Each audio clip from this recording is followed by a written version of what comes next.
Assalamualaikum warahmatullahi wabarakatuh. Teman-teman semua, kita bertemu kembali di podcast Hari Santri yang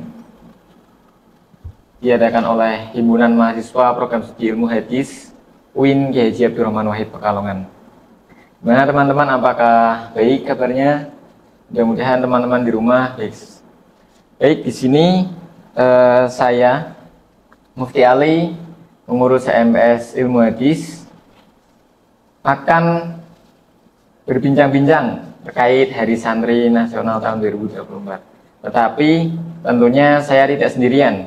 Saya ditemani oleh narasumber kita, Bapak Aris Priyanto MAG, yakni salah satu dosen di Fakultas Usuluddin Adatun Dakwah UIN Kiai Haji Abdurrahman Wahid Pekalongan. Bapak Aris, gimana kabarnya, sehat? Alhamdulillah baik, Mas Mufti. Sehat.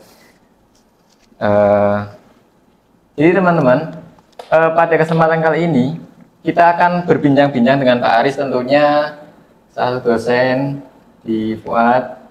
Kita akan berbincang-bincang terkait dengan isu kemanusiaan dan juga solidaritas santri. Karena memang ini merupakan peringatan Hari Santri Nasional. Jadi bagaimana sih sikap santri yang sebenarnya dalam menghadapi isu-isu kemanusiaan yang tentunya saat ini tengah marak di masyarakat dan juga pondok pesantren. Pak Aris, gini Pak, di tengah isu masyarakat sekarang itu kan terdapat beberapa kasus asusila yang terjadi. Bahkan di pondok pesantren banyak kasus-kasus asusila yang mungkin dilakukan oleh seniornya kepada juniornya gitu. Nah, itu kan nanti kan merubah persepsi masyarakat terkait pandangan baik buruknya pondok pesantren. Dan itu juga nanti berimbas pada baik buruknya santri juga. Nah, dalam menanggapi hal itu, seharusnya seorang santri dalam pondok pesantren itu bagaimana sih Pak? Dalam menghadapi isu-isu kemanusiaan yang mungkin terjadi marak di pondok pesantren. Oke, terima kasih Mas Mufti Ali. Sebelumnya perkenalan dulu, saya Aris Priyanto MAG. Saya salah satu dosen di Fakultas Usuluddin Adab dan Dakwah UIN Kiai Haji Abdurrahman Wahid Pekalongan. Dan kebetulan saya juga menjabat sebagai Sekretaris Program Studi Tasawuf dan Psikoterapi. Jadi terkait yang ditanyakan oleh Mas Mufti Ali terkait dengan problem ataupun masalah terkait asusila yang terjadi di pondok pesantren, ya ini merupakan salah satu PR atau sesuatu yang harus diselesaikan oleh pondok pesantren secara umum ya. Karena pada dasarnya kita tahu persis bahwa pondok pesantren ini memiliki peran yang besar. Pertama adalah dalam mendidik para santri, sehingga para santri ini bisa memiliki akhlakul karimah dan juga memiliki pemahaman yang baik dalam masalah agama. Nah, perlu kita ketahui bersama bahwa pondok pesantren ini adalah lembaga pendidikan yang memang konsen di dalam masalah pendidikan agama, sekaligus juga termasuk dalam hal ya bengkel daripada akhlak. Nah, gitu ya. Jika ketika saat ini terjadi berbagai macam kasus asusila ataupun kekerasan ataupun yang terkenal adalah bullying yang dilakukan oleh kakak tingkatan atau senior santri lama, ini adalah salah satu bentuk sebenarnya ini suatu tindakan yang sebenarnya sejak dulu itu ya tidak ada yang seperti itu, karena bahasanya itu adalah bukan masalah tindakan kekerasan, adanya senioritas antara junior dan junior gitu, bukan. Artinya itu ada sebatas pengenalan sebenarnya, awal itu pengenalan, tidak sampai melukai atau bahkan sampai menyitai, itu tidak. Jadi hanya sebatas pengenalan saja, karena yang namanya santri baru ya memang terkadang ya mereka disuruh oleh yang oleh yang senior ya, tapi hanya sebatas disuruh ataupun ya mungkin sampai batas mungkin dikerjain, tapi tidak sampai dilukai ya bahasa kalau di Jawa Timur itu bahasanya digojlok, digojlok gitu, sehingga tidak sampai pada ranah kemudian sampai pemukulan atau main fisik, tidak ada. Jadi ya dengan adanya beberapa pesantren kemudian kok terindikasi demikian, bahkan sampai terjadi demikian, nah ini maka perlunya saya itu melakukan sebuah edukasi tentang pentingnya pendidikan akhlak. Ini tidak hanya sebatas teoritis, tapi pendidikan akhlak ini juga termasuk harus direalisasikan dalam kehidupan nyata. Ya, kalaupun nanti ada istilah senior dan juga junior, ini adalah hanya sebatas perkenalan saja, tidak sampai main fisik, tidak. Batas mungkin disuruh untuk beli makanan, nanti kopi, itu seperti itu saja, gitu Mas. Jadi memang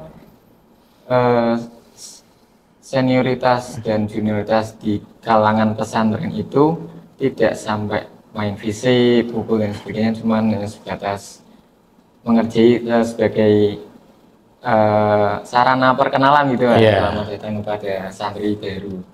Nah, apakah ada motif lain Pak selain tadi sarana perkenalan? Apakah ada motif lain? Apakah memang hanya itu benar-benar perkenalan? Karena memang dalam beberapa berita yang saya baca itu memang ada bahkan sampai dibikin trauma gitu Pak. Nah itu kan mungkin pandangan beberapa masyarakat terkait masa perkenalan sampai dibikin trauma, ataupun dibikin anak baru itu tidak betah mondok. Itu kan menjadi problem atau PR tadi telah disebutkan Pak Aris.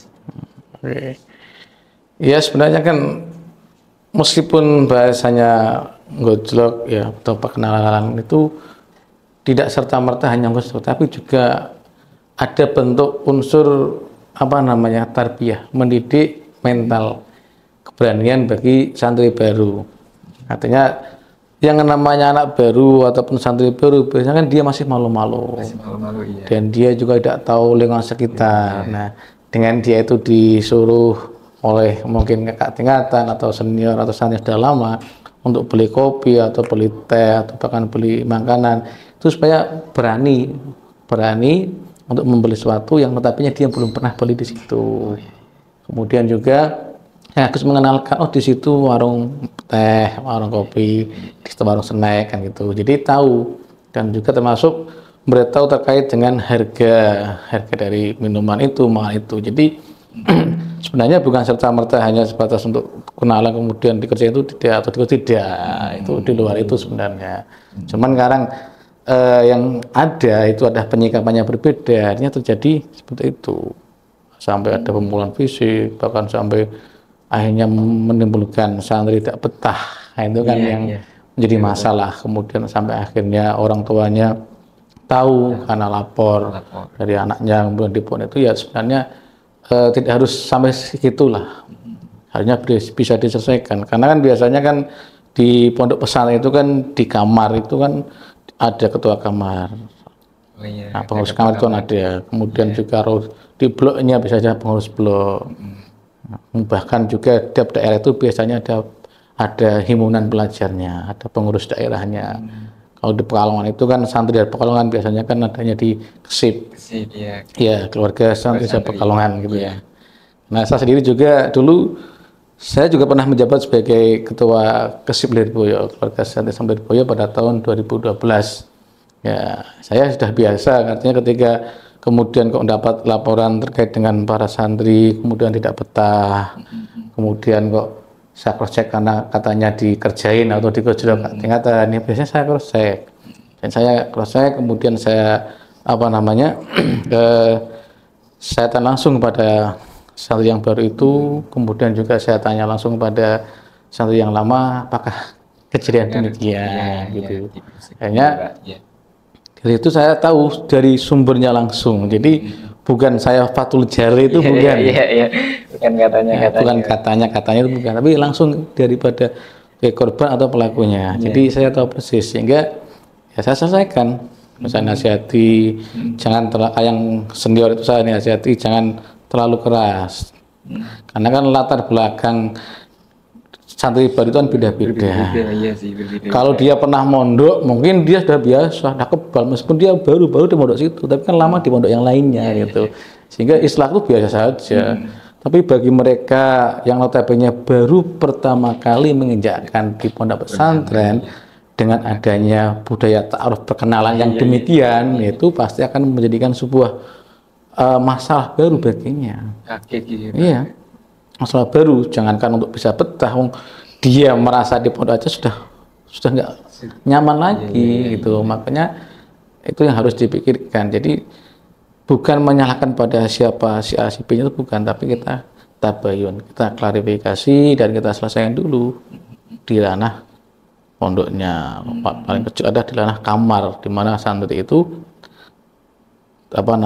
tidur, atau di mana santri itu kemudian melaksanakan penyewaan bahan-bahan di situ. Jadi fungsinya itu, jangan sampai langsung pada ke orang tua, itu sudah lagi. Jadi selesaikan dulu. Di setiap itu kan pasti ada pengurus kamar, pengurus blok, pengurus jamiah atau pengurus daerah, itu kan ada gitu Mas. Jadi ketika ada sebuah permasalahan itu mungkin apa yang dinilai berlebihan dan tanda kutip, ternyata bisa diselesaikan dalam naungan pesantren atau pengurus ataupun ya pengurus pesantren tersebut. Jadi tidak langsung ke orang tuanya gitu ya Pak. Karena memang kalau orang tua kan nanti pasti akan dilaporkan dan sebagainya, dan pasti mencoreng nama baik pondok pesantrennya. Nah, terus apakah ada solusi lain ataupun tindakan lain untuk mengatasi hal tersebut selain dari misal tadi dari keluarga alumni santri yang turun tangan, apakah dari pengasuh ataupun dari dewan pengajar asatid yang ada di pondok pesantren itu apakah bisa langsung menangani hal tersebut atau gimana Pak? Oke. Jadi artinya saya bukan membenarkan terkait adanya tindakan kekerasan di pondok, bukan. Saya hanya mengklarifikasi saja terkait dengan itu sebenarnya tidak seperti yang beredar di luar itu mengerikan atau membuat pondok pesantren kemudian menjadi hal yang momok yang mengerikan bagi anak-anak untuk mondok, itu bukan. Itu bukan demikian, tapi saya hanya meluruskan saja. Kemudian juga untuk menyikapi masalah tadi, ya sekarang itu sudah maju sebenarnya karena eranya sudah era digital. Artinya sekarang itu kan ada pertemuan wali santri, bahkan pertemuan wali santri, kemudian juga ada grup-grup wali santri, grup wali santri, media sosial WA itu ada grup wali santri, yang di situ ada wali santri, kemudian ada pengurus kesibnya di Pekalongan untuk wilayah, pengurus jamiahnya itu ada dewan penasihat juga. Nah, kemudian juga ada wali santri dengan para pengurus jamiah daerah, itu juga ada agenda juga, termasuk dengan para alumni, itu juga ada agenda tiap bulan biasanya sambangan massal, sambangan bareng menyambangi atau nilai anak yang pondok bareng-bareng dengan wali santri, dengan pengurus jamiah, didampingi pengurus jamiah, kemudian juga para alumni itu nyambangi santri, kemudian nanti ketemu dengan pengasuh pondok pesantren. Oh, jadi ada runutannya ya? Iya, jadi saya yakin pondok-pondok yang sudah seperti itu, hal yang itu bisa diminimalisir, bahkan bisa tidak terjadi. Ya, sebagaimana di Lirboyo sendiri kan sudah demikian rupa. Di Lirboyo itu ada grup alumni santri, grup wali santri, ada grup alumni, di grup wali santri ada pengurus jamiah, ada alumni, ada pengurus alumninya, iya ada penasihatnya, yang tabinya setiap bulan ada namanya sambangan massal, bahasa sambangan ya, menjenguk para anak yang di pondok bareng-bareng, kemudian nanti sudah agenda sowan bareng dengan mas saya atau pengawas pondok. Itu terima. Jadi akan ada update terkait dengan perkembangannya tahu. Beda dengan dulu ketika dulu mondok itu kan orang tua menyewankan pada kiainya. Setelah itu orang tua ketemu nanti dengan anaknya nanti setelah anaknya lulus biasanya. Sampai lulus. Lulus baru ketemu itu. Bertahun-tahun. Iya, bertahun-tahun. Iya. Termasuk saya sendiri juga sama. Saya diantar mondok oleh orang tua saya, ya saya, kemudian ya ketika saya lulus, ya kemudian kakak saya, adik saya yang menjemput saya lulus. Jadi rata gitu dulu. Sekarang kan sudah tidak demikian karena sudah perkembangan digital.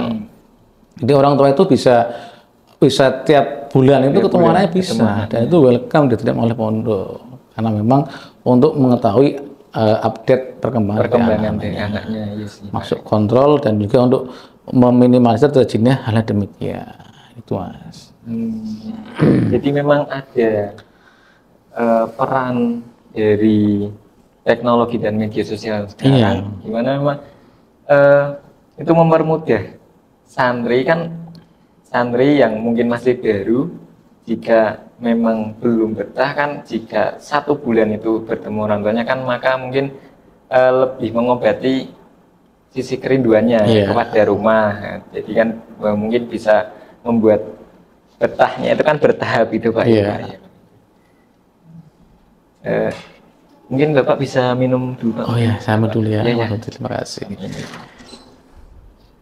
Jadi itu teman-teman, ternyata isu-isu asusila itu tidak benar terjadi di kalangan pesantren saat ini.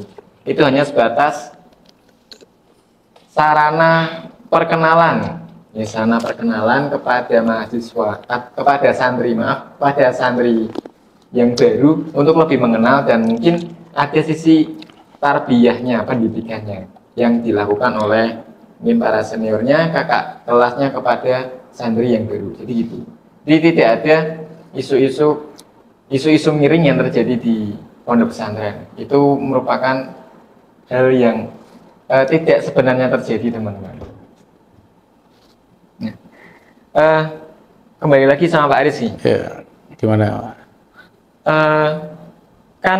Itu Pak, tentunya antara satu pondok dengan pondok yang lain itu pasti ada kesamaan budaya. Budaya perkenalan, kemudian cara menyelesaikannya. Itu apakah ada kolaborasi antara pondok yang satu dengan pondok yang dua dalam menangani masalah-masalah yang terjadi pada santri baru itu? Apakah ada, bukan kolaborasi, mungkin kolaborasi terlalu terlalu urusan dapur, tapi apakah ada komunikasi antara keluarga alumni santri pondok sini dengan pondok sana? Ya.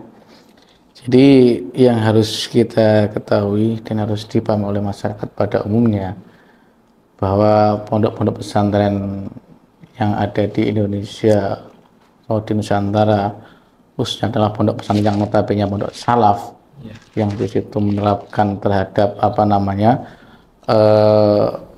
kultur budaya ngaji kitab kuning, kemudian sistem sorogan, kemudian sistem hafalan. Ini rata-rata para pengasuhnya itu rata, khususnya di Nusantara, di Jawa ini rata masih memiliki hubungan kekerabatan.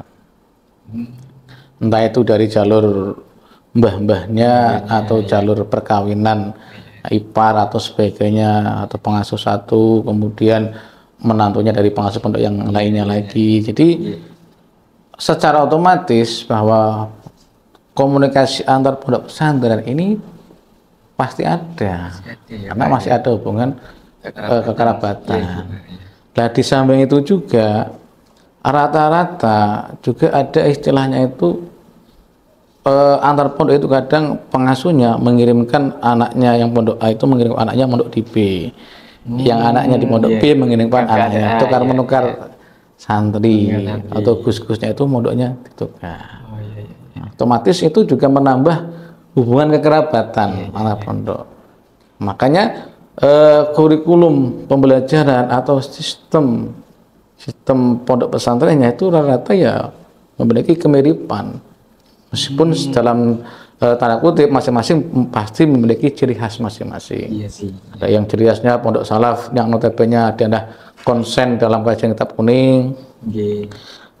Kemudian kitab kuning pun konsennya nanti kitab kuning konsen pada ilmu akhlak ada. Kemudian ada yang konsen terkait masalah basu masail atau yang konsen ada masalah apa namanya hifdzul Quran, para hafid ya, itu juga ada. Tapi pada intinya pondok itu rata-rata pasti memiliki komunikasi. Tidak ada pondok yang notabene tidak komunikasi. Maka ketika ada komunikasi berarti ini malah justru menjadi pertanyaan kan itu. Iya.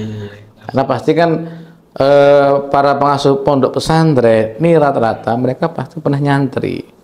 Nah, ya, pernah mondok yang namanya santri kemudian dia itu lulus kemudian menjadi alumni pasti masih ada komunikasi sebagai alumni pondok pesantren. Nah, makanya itulah yang kemudian menguatkan bahwa komunikasi santri itu berjalan terus. Nah, yang memisahkan komunikasi ya nanti ketika datanya kematian. Nah, sudah ada komunikasi lagi. Ya meskipun sebenarnya masih ada komunikasi adalah dikirim doa oleh para teman-temannya atau keluarganya masih hidup, masih ada komunikasi itu. Tawasuli gitu. Iya, tawasuli gitulah.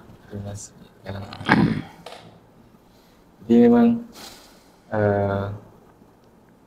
meskipun setiap pondok itu memiliki ciri khas masing-masing, tetap ada kemiripan budaya yang menjadi budaya umum di pondok pesantren dan tentunya ada komunikasi, gitu, ada kolaborasi antara satu pondok dengan pondok lainnya.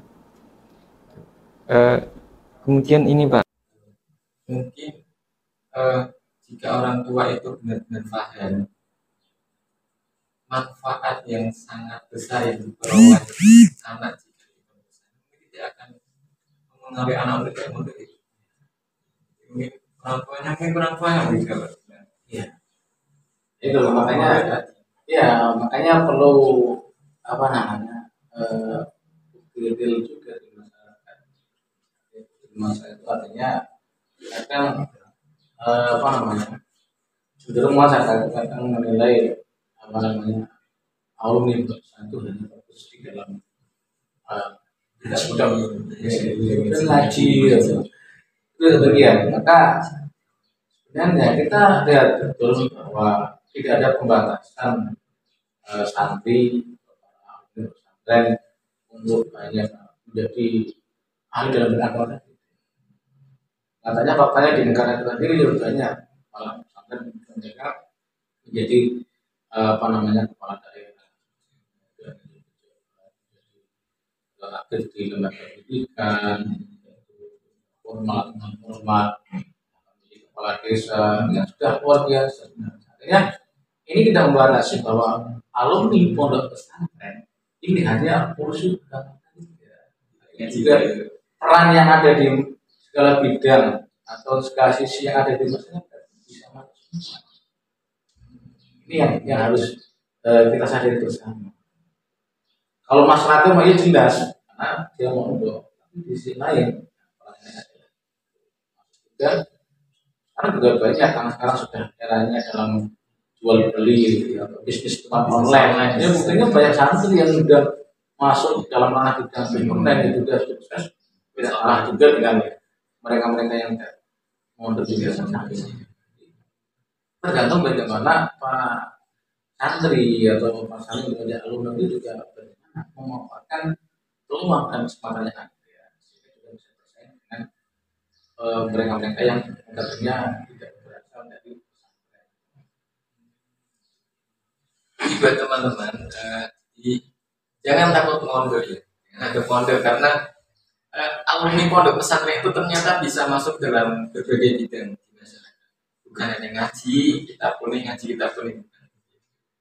Jadi teman-teman yang belum mondok, silakan mondok dan ngaji di pondok pesantren sampai lulus, sampai menjadi alumni yang mungkin bermanfaat nanti di kehidupan masyarakat. Dan mungkin bagi yang sudah mondok bisa mengajak temannya untuk ikut mondok ya, menjadi santri di pondok pesantren, kemudian ngaji di sana, kemudian nanti menjadi alumni yang pasti akan bermanfaat di dalam bidang apapun yang ada di masyarakat. Karena memang Santri itu kan pasti disiapkan untuk bermanfaat di masyarakat gitu ya. Nah, kemudian ini Pak, eh, bagaimana sih nilai-nilai keagamaan dan kemanusiaan itu berkontribusi pada tindakan solidaritas santri.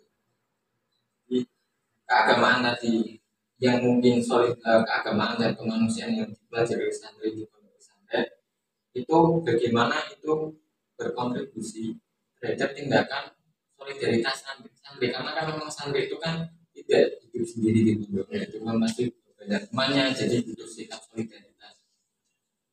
Jadi perlu kita ingat betul lah bahwa manusia itu kan selain sebagai makhluk individu, manusia ini kan adalah makhluk sosial. Artinya kita tidak bisa hidup sendiri tanpa orang lain. Kita tidak bisa memenuhi kebutuhan sendiri tanpa dibantu oleh orang lain. Sebagai santri sendiri, kita juga harus ingat bahwa yang namanya manusia itu kan adalah menjaga apa namanya hifdzun nafs, menjaga nyawa itu kan sebagai kemanusiaan.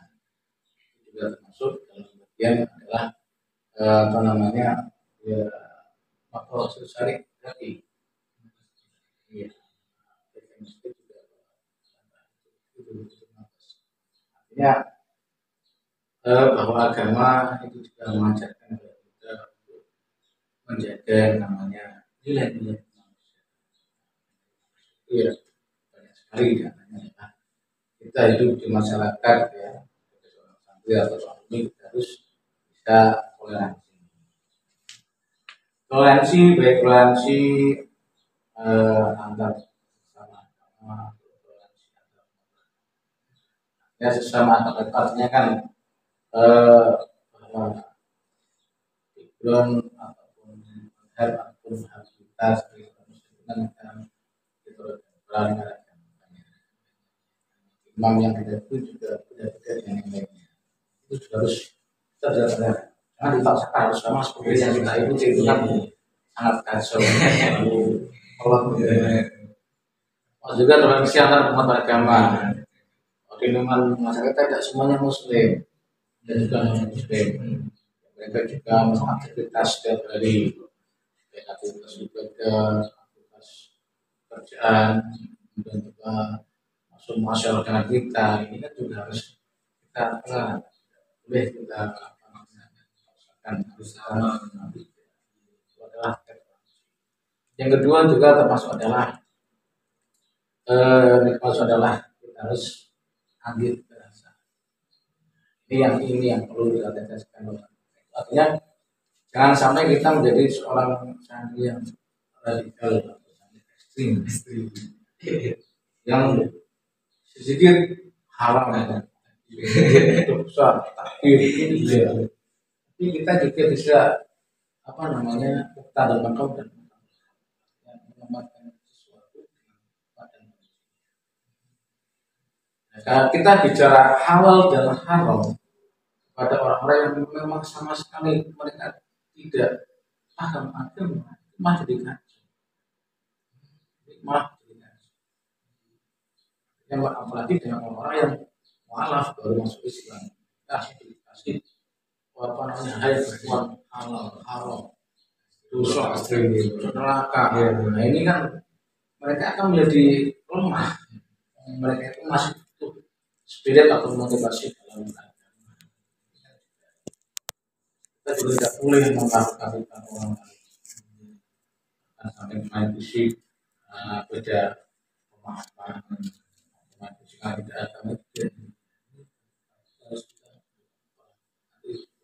kita apa namanya ini masalah adalah terkait dengan budaya. Kita juga apa namanya memberikan apa namanya peluang memberikan apa namanya pengakuan terhadap budaya yang ada di kita. Jadi, kita hidup di Jawa, kita juga harus tahu bagaimana budaya Jawa. Orang Jawa kan kadang-kadang makan ramah seperti kumpul kan. Ini kan jadi salah satu bukti ya ternyata bahwa kita terlihat di masyarakat khususnya yang kemudian dikemas dalam sisi keagamaan seperti ada tahlilan, tahlilan kematian, tahlilan apa namanya panas syukur atas nikmat Allah, tidak lepas itu juga bagian dari budaya dan masuk daripada masyarakat yang tadi banyak umum dimakan kemudian di situ ada apa namanya ada bacaan ada doa dan ini harus kita cek jangan sampai hal itu kita hilangkan bahwa dianggap tidak ada yang dimurnikan orang lain itu bukan artinya tidak ada paksaan di dalam masyarakat misal dalam masalah tradisi di ya kalau dalam kematian ada kontinu dan Februari satu kematian penyakit itu tidak semata bahwa harus sama dengan yang lainnya dalam masalah menghormati tamu.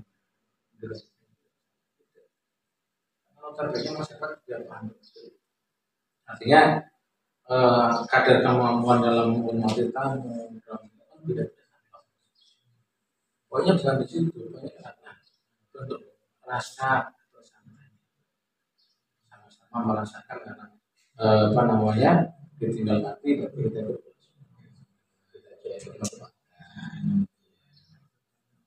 itu pun juga membantu para tetangganya dalam hal ini orang yang warga ditinggalkan oleh lainnya itu juga para tetangga juga hanya sadar hanya memberikan saudara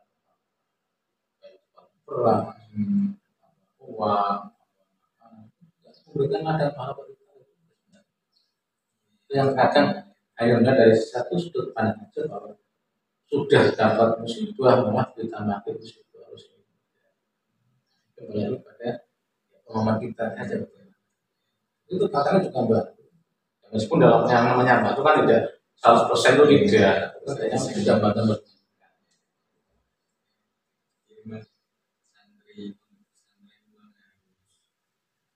itu ya kemudian dalam mensiarkan agama ilmunya tentunya tidak dengan cara yang radikal ini kahim nih Pak ya, tadi kan kita sudah bincang terkait untuk pesantren santri isu-isu yang terjadi kemudian cara penanganannya kemudian bagaimana seharusnya santri itu berkembang atau bertingkah di masyarakat. Nah, kemudian menurut Bapak sendiri apa sih harapan Bapak harapan Pak Aris untuk masa depan solidaritas santri ini dalam konteks manusia? Ya harapan terbesar dari saya adalah santri itu ya, yang sering santri itu harus menjadi aku ya santri itu harus bisa ditempatkan di mana saja dan bisa menguatkan siapa saja khususnya dalam bentuk kebaikan. Jadi santri harus bisa menguatkan, santri harus bisa memberikan spirit motivasi. Jangan sampai santri justru malah membuat yang sebaliknya. Yang pertama, santri juga bisa ditempatkan di dari ditempatkan di kuda-kuda yang ditempatkan di tembok makan tembok. Yang kedua adalah santri harus berani menghadapi dampak.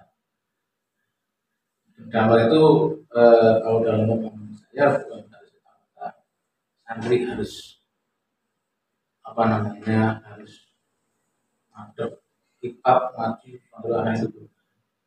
Artinya kan kita melihat dari latar belakang bahasa itu kan mungkin bagi para santri yang notabene adalah anaknya pesantren, mungkin mereka pulang otomatis sudah pasti ditunggu untuk meneruskan abadian dalam majelis ataupun ajar di bagi para santri yang tidak punya masjid atau pondok pesantren ketika pulang jadi alumni masyarakat ya sesuai dengan kearifan lokal yang ada dan sesuai dengan yang dimiliki oleh orang tua. Artinya ketika orang tuanya itu punyanya sawah, berarti kita ada dampaknya dengan sawah. Dampak artinya kita dalam mengolah lahan pertanian kita, ya kita menggunakan ya apa yang standar yang diajarkan. Jadi jangan sampai dalam mengolah tanah kita menggunakan air masuk ya katakan kalau lahan pertanian padi itu kadang kan ada istilah mengairi air. Lahan sawah kita airnya dilancarkan, punya tetangga kita ditutup, wah ini kan sudah tidak itu.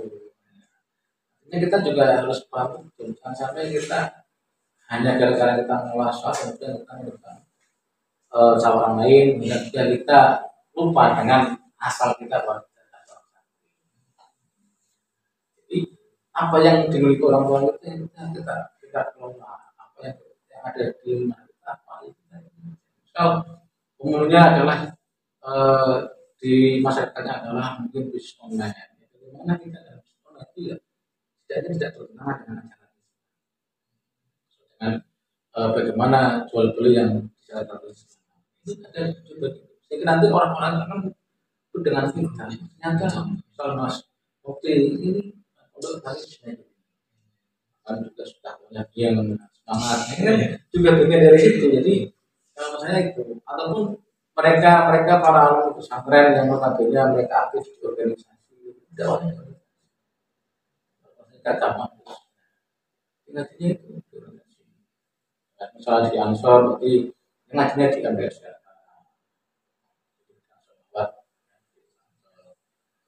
kajiannya ataupun mereka di Ansor atau apa yang mereka ngajak bagaimana pemuda-pemuda yang termarginal yang bertobat insat diajak masuk ke organisasi itu dan mereka yang dulunya anti untuk nongkrong bareng atau duduk bareng dengan para kaum sorungan karena mereka sudah masuk dalam organisasi yang sama yang juga mau pakai sarung pakai itu juga dia dari baca menurut saya tidak semua harus ada dampak harus ada kita pada media sosial yang misalnya dilatih sesuai dengan kearifan masing-masing apa yang ada di masyarakat kita apa yang di kalau kita harus rupanya dua satu ya berat nih sampai kapanpun berat ya nah orang itu kan rasanya kan sesuai dengan kultur dan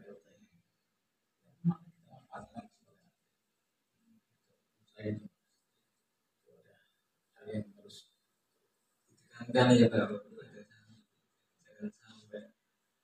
sampai tidak baca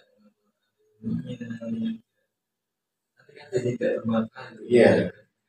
Yang terakhir yang ketiga ini adalah santri itu jangan khawatir masalah yang paling jadi salah satu pikiran. Artinya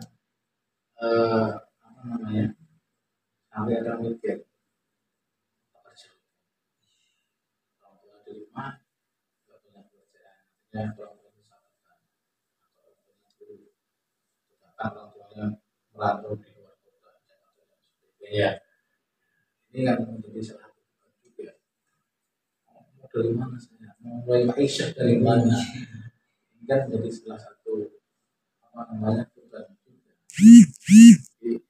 dia jelas takut dengan terkait dengan manusia. Hal tersebut juga sudah pernah saya alami juga. Kebetulan saya juga latar belakangnya sama saya orang desa. Orang tua saya ya saya di ibu kota Jakarta.